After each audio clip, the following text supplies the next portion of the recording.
The largest regional club of humanity is meeting in Tianjin, China today, and Western mainstream media is going overboard to spin the story.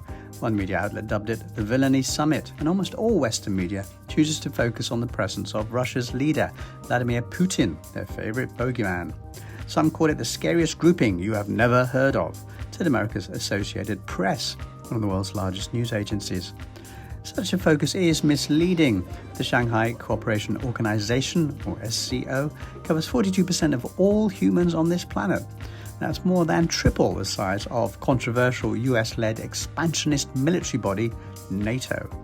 And the Shanghai Group's focus is on sharing leadership, or multilateralism.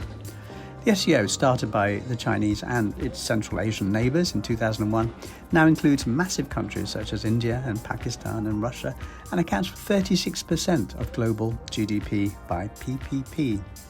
The group says it's united by the Shanghai spirit, which consists of mutual trust, mutual benefit, equality, consultation, respect for diversity of civilizations, and pursuit of common development, as China Daily reported. In other words, countries can have different systems, and that's okay. But the Western mainstream media doesn't believe that, and it paints a very different picture.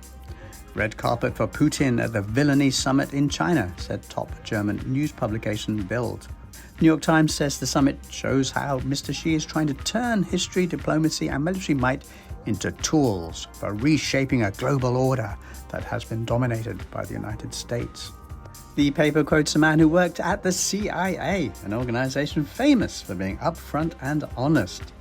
Yeah, right. Most of the big international media, which means the Western mainstream media, are focusing on Russia's presence alone. That's the story for them. Russia's Putin arrives in China's Tianjin for Security Summit, is the story in Reuters, the world's biggest news agency.